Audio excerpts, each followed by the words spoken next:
Good afternoon, everybody. This is Dr. Sharon Ether from the California Prevention Training Center. I want to welcome everybody to our STD Expert Hour webinar. Today we're going to be talking about PrEP, what's the 211, and we're thrilled to have Dr. Oliver Bacon from San Francisco here joining us today. Before we move on to our speaker, I would like to just introduce the California Prevention Training Center. A bit of history about our program. So we are a CDC-funded training center. We provide multidisciplinary training and capacity building assistance. We're part of the National Network of Prevention Training Centers funded by the CDC, and our trainings are targeted toward medical professionals, health promotion professionals, community professionals serving persons in communities impacted by STDs and HIV. We also have a whole host of resources up on our website. www.californiaptc.com. You can get technical assistance, and you can also do clinical precepting. If you have interest in that, please utilize our website.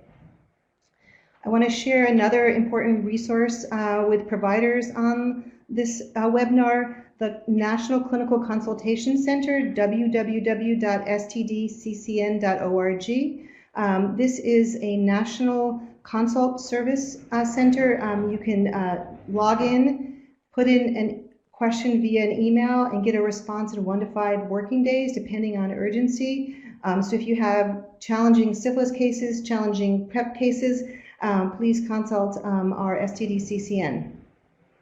In terms of upcoming trainings, the CAPTC is involved with a statewide American Indian Hep C HIV STD conference that's taking place in Phoenix in just a few weeks. If you are a provider caring for American Indians or on a tribal health center, please contact Elizabeth Olson or go to our website and get information about attending this important training. And then just to alert folks, our next STD Expert Hour webinar is going to be on genital dermatology with Dr. Ken Katz. The date is still TBD, but everyone who's listening in today, you'll receive an email with information about this next upcoming STD Expert Hour webinar.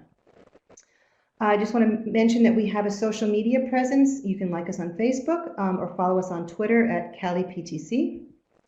And then during this webinar, there will be a chat box that's open, and you can insert questions throughout the webinar. We will get to those questions at the end of this presentation.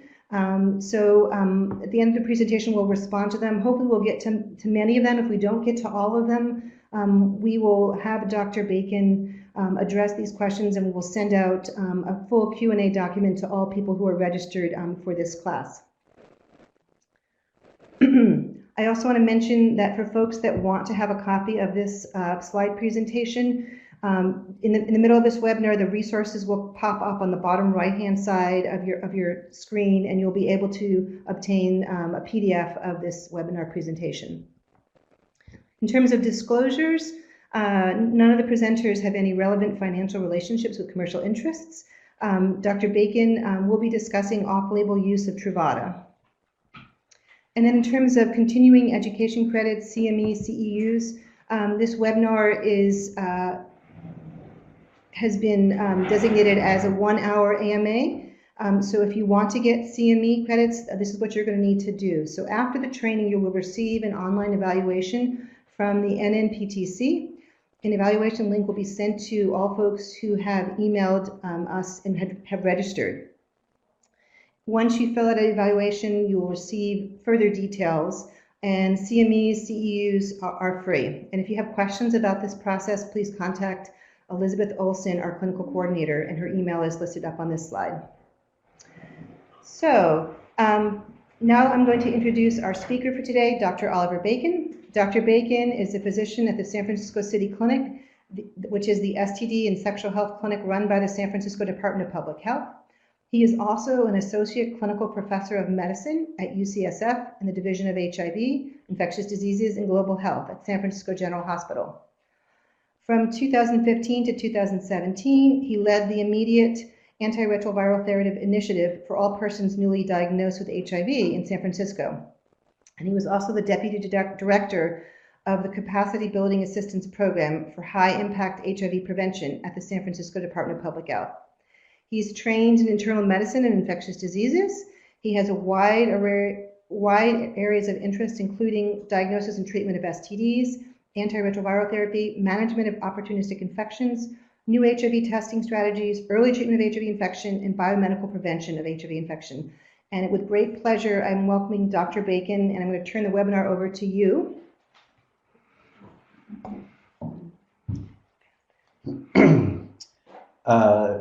Good morning, everyone, or good afternoon, everyone, if you're in a time zone east of here. Thank you, Sharon, for that nice introduction, and thank you to the CA PTC for inviting me to talk about 2-in-1 PrEP. So this is officially an update on non-daily PrEP with an asterisk. There are many other names for non-daily PrEP: on-demand PrEP, event-driven PrEP, sex-driven PrEP, pericoital PrEP, and 2-on-1 PrEP.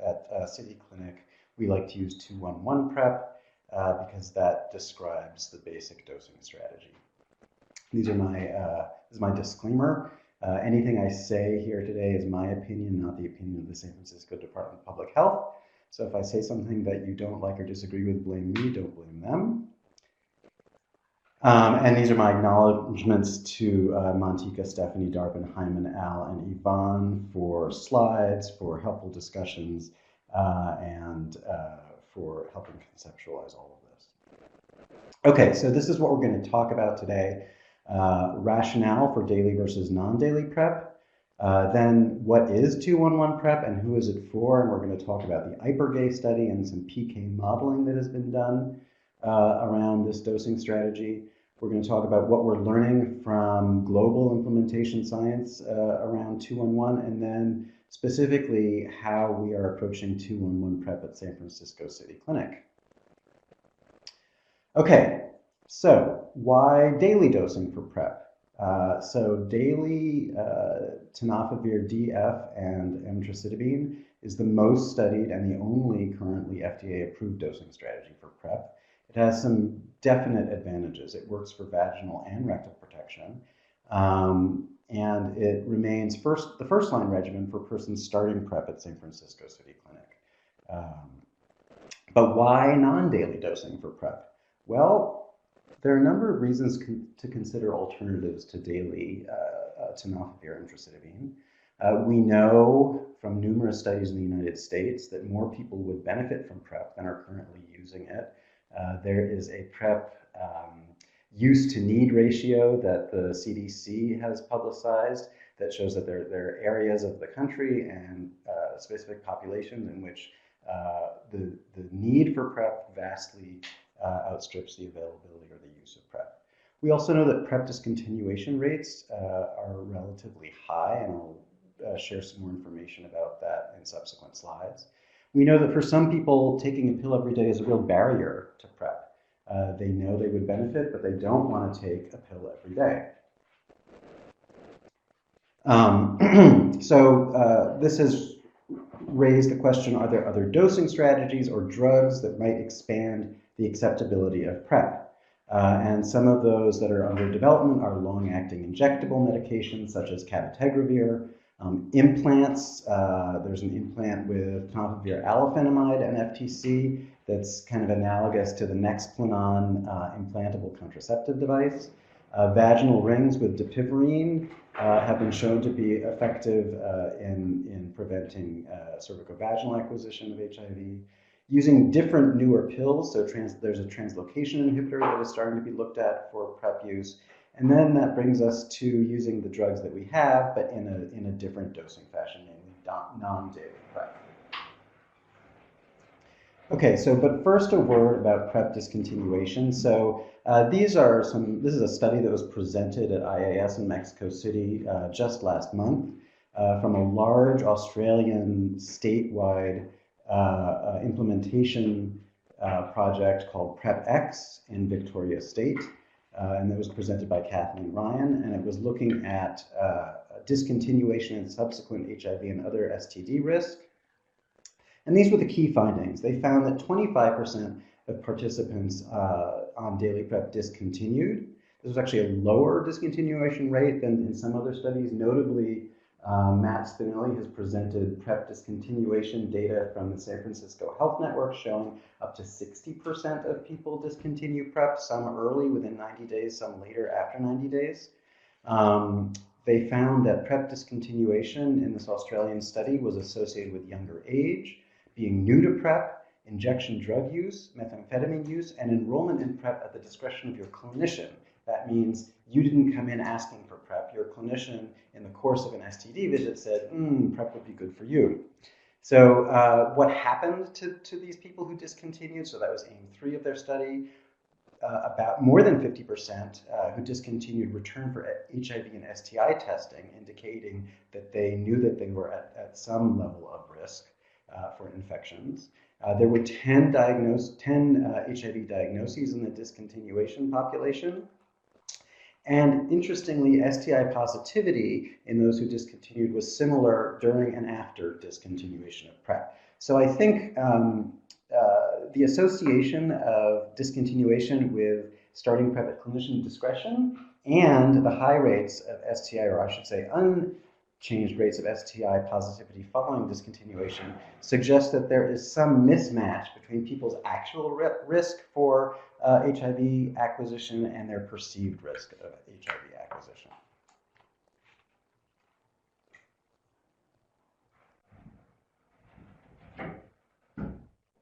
This is not to suggest that 211 PrEP would solve all of the problems around PrEP discontinuation, but it certainly could address some of them. So what is 211 PrEP dosing and who is it for? And this is, we're going to talk about the IPREGAY study and some subsequent PK modeling data.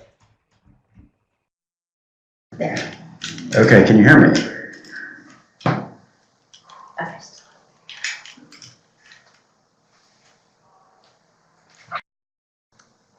Okay, here we go. We're going to start back from this slide. Can everyone hear me? There's like feedback. Okay, so to recap, IPREGAY was a randomized control trial of 400 men who had sex with men in France and Montreal. The initial randomized part of the trial was conducted between 2012 and 2014. They were randomized to event-driven PrEP versus placebo. The event-driven dosing regimen was to take 2 tablets of Truvada between 2 and 24 hours before sex, 1 tablet 24 hours later, and 1 tablet 24 hours after that, for a total of 4 pills over 3 days to cover 1 act of sexual intercourse. That's not the only way people have sex. So if people had multiple consecutive episodes of sexual intercourse, they were to continue daily pill taking until 2 doses after their last sex. If they finished a period of sexual activity, had a break, and then resumed sex, if they resumed 2-on-1 dosing within 7 days of their last pill, they could take 1 pre-sex dose. If they resumed sex more than 7 days after their last pill, they had to take 2 pre-sex pills. So the Data Safety Monitoring Board stopped IPREGAY in late 2014 on the basis of an interim analysis and ordered the investigators to offer open-label 2-on-1 dosed Truvada to all on the basis of the following results. There were 16 infections in the randomized phase of the study. 14 were in the placebo arm, 2 were in the 2-on-1 arm, and both of those participants were non-adherent to their medication. They had no drug in their system at the time of infection. That made for an incidence in the placebo arm of 6.6 per 100 person years, for an 86% relative reduction in the incidence of HIV, and a number needed to treat to avert 1 infection of 18.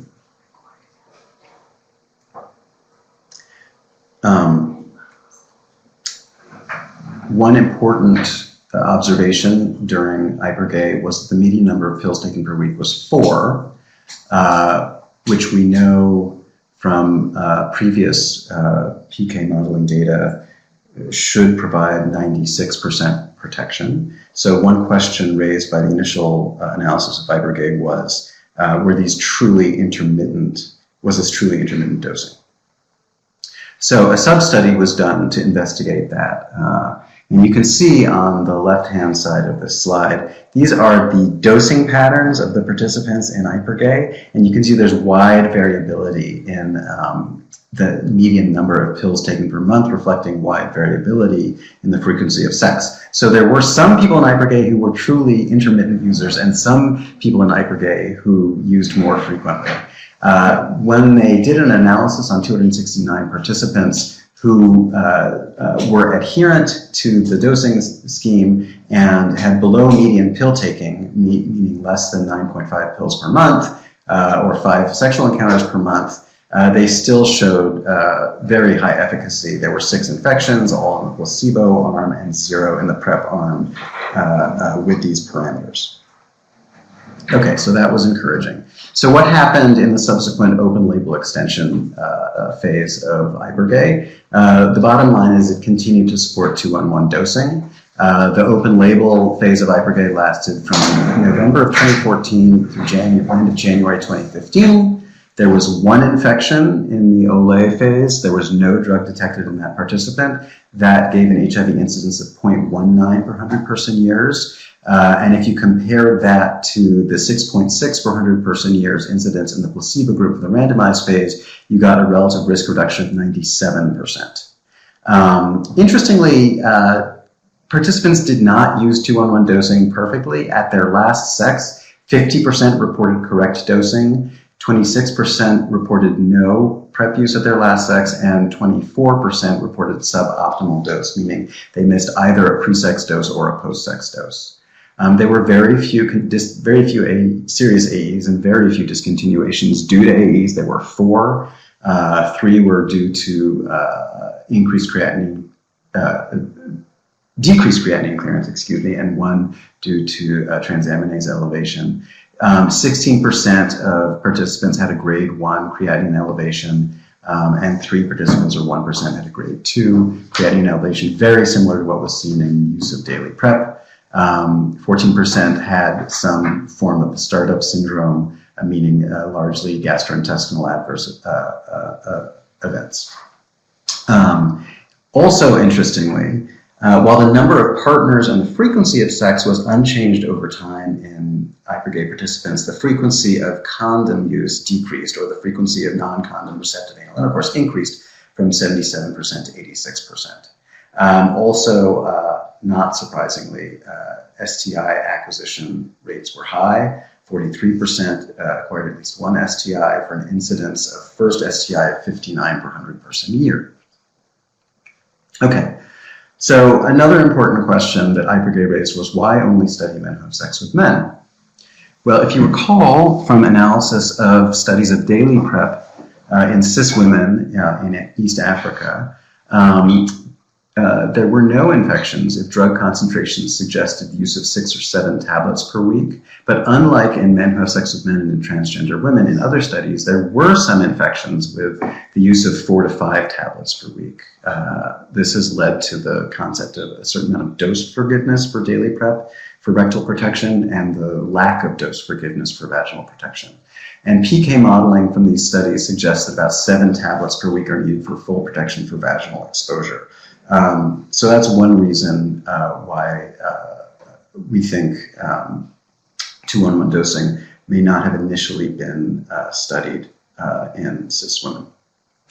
And then subsequent to Vibergay, Lindsay Cottrell and her group at the University of North Carolina had done some really, really interesting pharmacokinetic and pharmacodynamic modeling of female genital tract and rectal tenofovir and FTC levels during 2-on-1 dosing. And if you really want to geek out and go to the source, I would highly recommend that you look at this CID paper that group wrote in 2016. So a couple of key take-home points. So if you look at the top 2 graphs in this, so A and B, This is looking at time of dosing around 2-on-1, and you can see on the left, so upper left corner, the initial dose is 24 hours before coitus, which is time 0 in that large vertical bar. And then dose 2 and dose 3 are 24 and 48 hours. And then graph B at the upper right-hand corner, that is dosing within 2 hours, or 2 hours before coitus. And you can see that at the moment of coitus, higher proportions of the population reach the target concentration in the rectum of tenofovir and FTC if their loading dose was 24 hours before sex versus 2 hours before sex. It was in the high 90% for dosing 24 hours before, and around 89% in the dosing 2 hours before. That doesn't mean you can't dose 2 hours before, but the closer to 24 hours versus 2 hours is better. Point 2, I think that's really important, is that optimal protection, defined as reaching target drug levels, really requires the presence of both TDF and FTC. If you look at all 4 of these graphs, the solid line is levels of tenofovir TDF. The dotted lines are proportion of people reaching target levels of both TDF and FTC. And you can see that you really needed both of those drugs present, the dotted lines, for maximal achievement of target doses in all populations. The third point is that the target concentrations of both drugs were maintained for twice as long in rectal versus female genital tissues if you compare graphs A to C and B to D. And a fourth point not made in the paper is that there are no published studies of 2-on-1 dosing in cis women currently. On the basis of the trials that have been completed, San Francisco Department of Public Health currently recommends 2-on-1 dosing with tenofovir and FTC for anal sex only. Okay, so what does the implementation science after IPER-GAY show? Well, bottom line is it supports 2-on-1 dosing in men who have sex with men. This was a small but very interesting study shown at CROI in 2018 from the Amsterdam STD clinic. This was a study of 372 men who have sex with men and transgendered persons in the PrEP study. They were allowed to choose daily versus event-driven, i.e. 2-on-1 PrEP at enrollment, and switching was allowed every 3 months. Follow-up data were collected on HIV, HCV, and STI rates. Overall, there were 79 participants of those 372 who switched between dosing strategies, and several of them switched more than once. So there were 103 switches among 79 participants, and this is what they found. So overall, HIV incidence was very, very low. There were 2 infections, and there was no significant difference between daily PrEP in HIV infections between those who chose daily PrEP and those who chose event-driven PrEP.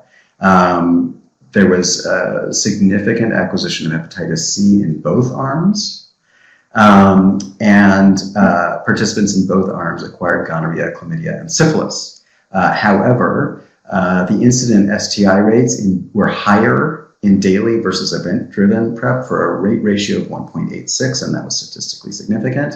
And the incident anal STI rates were also higher in the daily versus event-driven for a rate ratio of 2.32, and that was highly significant. So bottom line is, in this Amsterdam study, daily PrEP and event-driven PrEP worked very, very well to prevent HIV infections. There were STIs in both arms. The more often you had sex, the more often you used PrEP, the more STIs you got.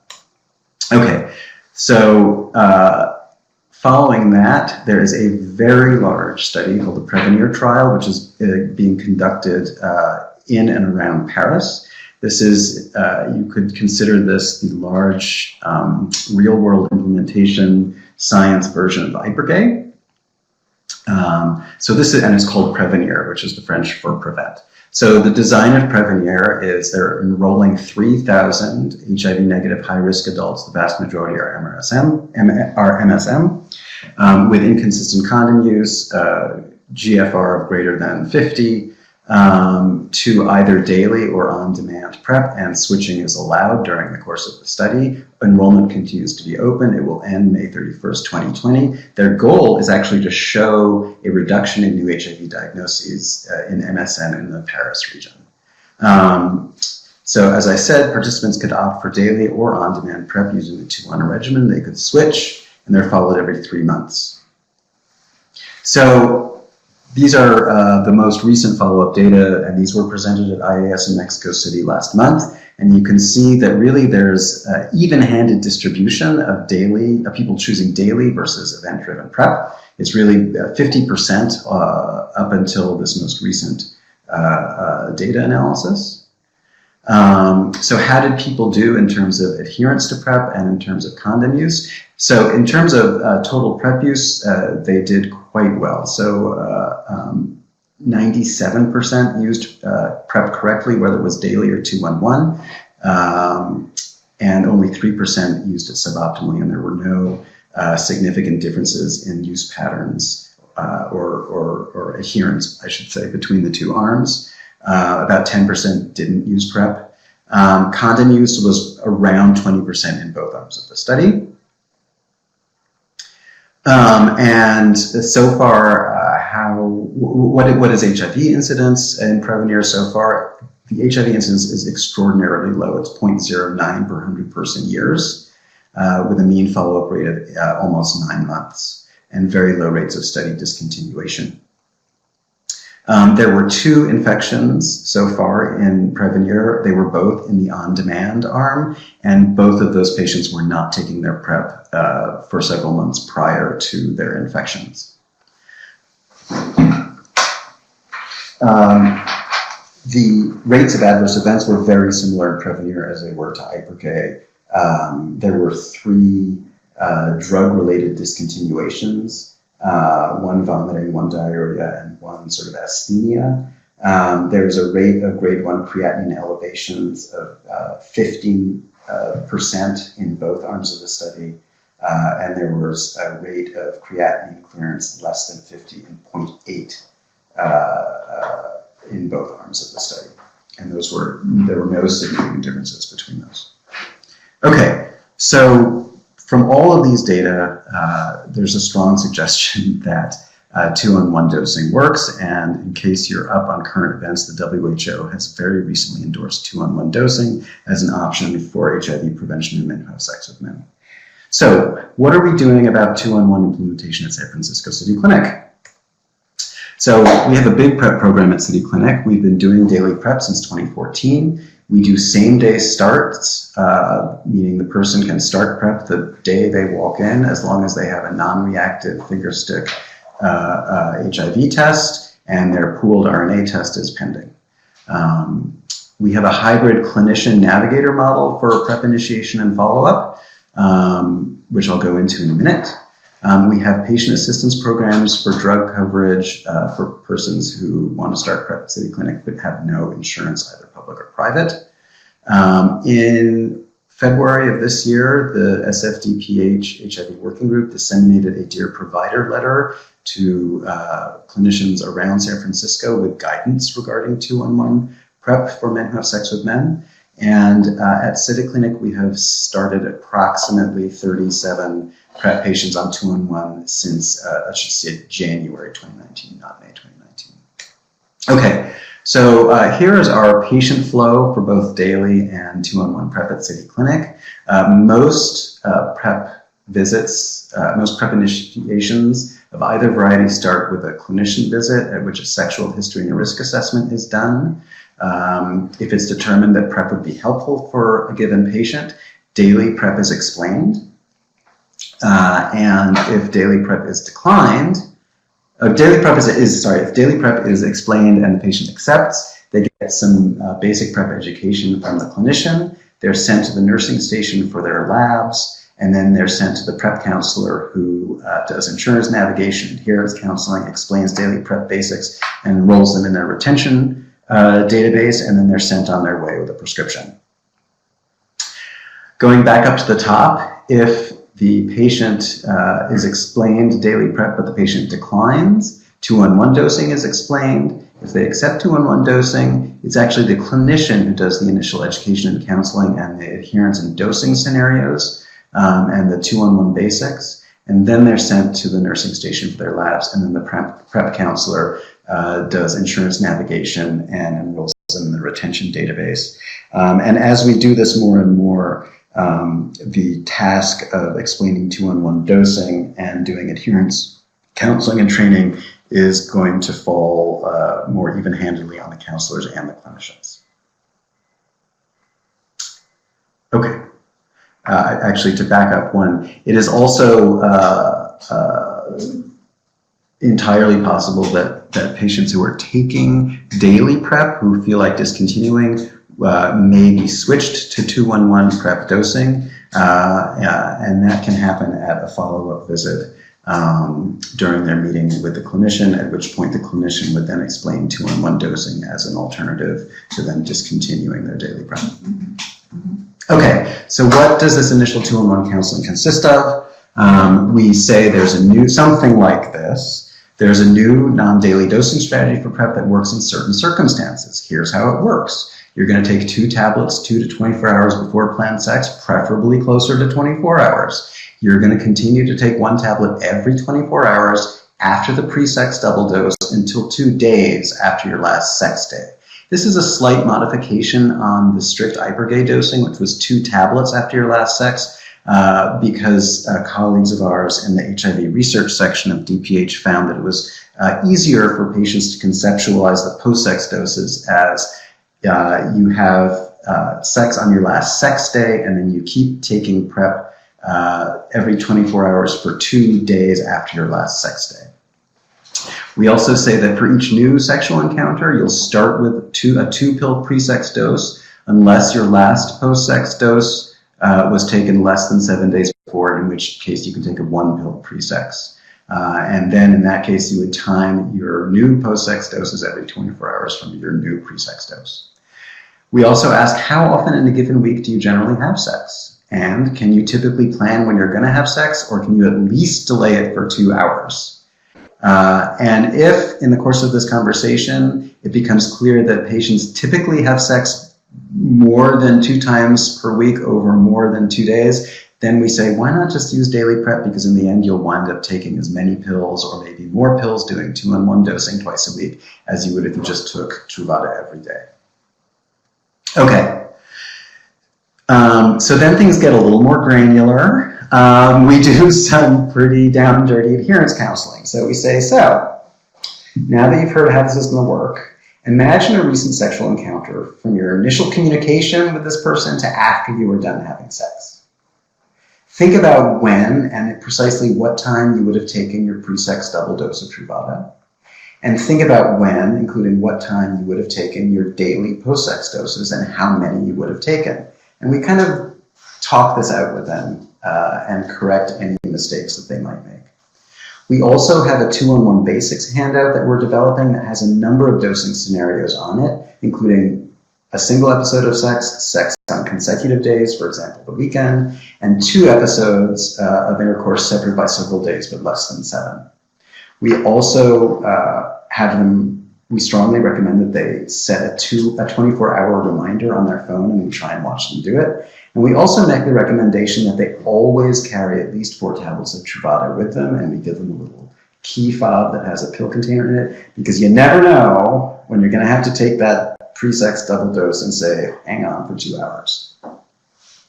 Okay, so additional education and counseling, we let them know that 2-on-1 and daily have similar toxicity and side effect profiles, and that should not influence their choice of 2-on-1 over daily.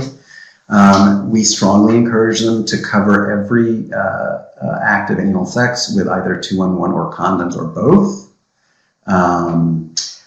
We say you may find yourself switching between 2-on-1 dosing and daily dosing based on your frequency of sex, and that is fine. People do that. People did that in the studies. But we encourage them to retest for HIV prior to restarting PrEP of either variety if they had a period of sexual activity that was not covered either by PrEP or by condoms. We encourage people not to switch to 2-on-1 for simply cost reasons, but to talk to our navigators to see if there are ways to make daily PrEP more affordable, if daily PrEP is really what they need. And we also let them know that the quarterly follow-up testing, the insurance drug assistance eligibility are identical between daily and 2-on-1 PrEP. In terms of what we write on the prescription, we generally write Truvada 200, 300 for PrEP, dispense 30 with 2 refills, use as directed, or dispense 90, 0 refills, use as directed. Okay, what about managing missed doses? We let them know that missing a pre-sex or a post-sex dose, or taking the dose too late, or not taking any 2-on-1 PrEP at all could be a possible HIV exposure, and if it's been less than 72 hours since that exposure, to consider doing PEP. And specifically, we asked them to start taking daily Truvada immediately and to come in or contact us about potentially adding a third drug, which in our clinic is usually dolutegravir. We do some counseling to reinforce their adherence, and we ask them to consider whether daily PrEP dosing might be more appropriate for them.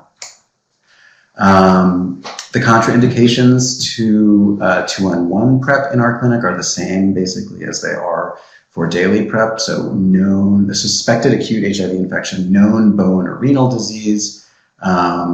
We tell people that 2-on-1 PrEP has only been studied in MSM and is only thought to provide protection for penile rectal exposure to HIV, that it should not be prescribed to cis women or trans men who use their vagina or front hole for sex. And we say that the data on rectal protection in trans women is limited. And we approach those situations on a case-by-case basis. There's a paucity of trial data. There's been some recent PK, pharmacokinetic, pharmacodynamic data by, you guessed it, Lindsay Cottrell's group at UNC, showing that there were 7-fold lower rectal levels of tenofovir diphosphate, which is the active metabolite of tenofovir, in trans women versus cisgender participants. And this was inversely correlated with estradiol, serum estradiol levels. But this is of unclear clinical significance. I think our feeling currently, and I'm really speaking for myself, is that we don't have evidence that 2-on-1 PrEP necessarily works in trans women, but we also don't have evidence that it doesn't work. And certainly if a trans woman is only willing to use PrEP in the 2-on-1 basis, probably some PrEP in the form of 2-on-1 is better than no PrEP. We prefer that persons with known chronic active hepatitis B should probably take daily tenofovir emtricitabine with follow-up with their primary care doctor and hepatologist to prevent the possibility of acute hepatitis flares if they discontinue their PrEP. And we don't know anything about the use of tenofovir alafenamide FTC or Descovy for 2-on-1. I imagine there will be data down the road, but we don't have those data yet. So a couple of things we've learned so far in the course of doing 2-on-1 PrEP in the last 8 months. How do you do the refills? And how do you make sure people will come back for their quarterly visits? So we've started asking at quarterly visit appointments, we started asking people, well, how many pills do you have left at home? How many bottles do you have left? And rather than prescribing an additional 3 bottles at every 3 months for people on 2-on-1, we try and close the gap. So we try and prescribe them enough bottles of Truvada so that if tomorrow they started taking daily PrEP, they would make it to their next quarterly appointment after that. They're still probably going to accumulate extra pills or bottles of Truvada if they continue to do 2-on-1 dosing, but probably they'll accumulate fewer than if they were to get 3 full bottles at every refill.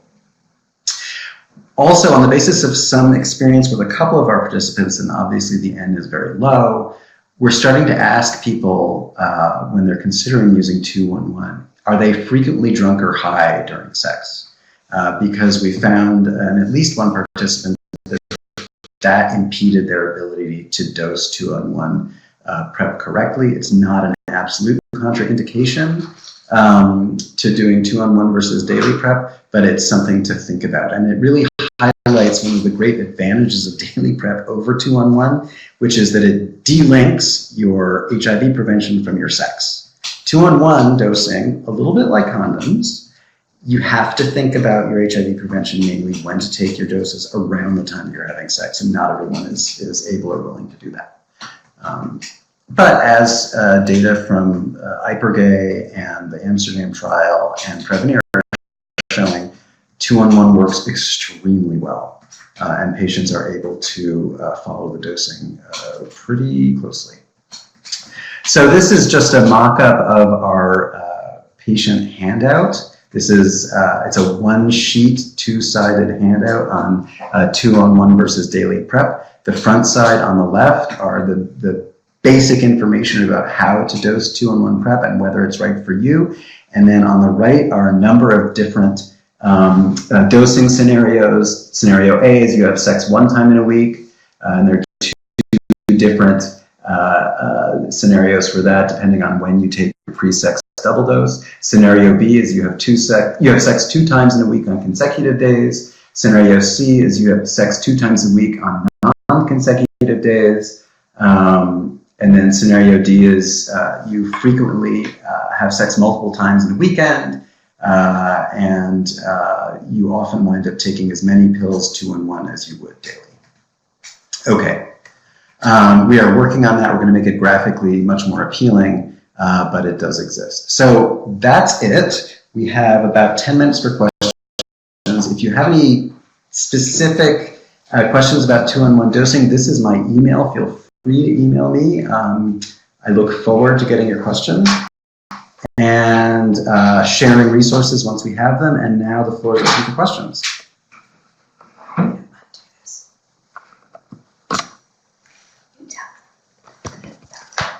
Hello, everybody. This is Dr. Adler here, and we've been compiling these questions, and I'm going to ask them, hopefully get to all of these. Also, I want to alert folks that you are able to access the slides from this webinar if you look to the bottom right, or actually, to the center of the webinar screen, the resources, and that are the slides. So, thank you for all of these questions. I'm going to just start from the beginning. Someone had a question about oral sex. Is there any info on levels of TDF, FTC in the oral mucosa that you're aware of? I am not aware of any. Okay. That's the end of that question. We have the lack of data. Keep in mind that all the data that we have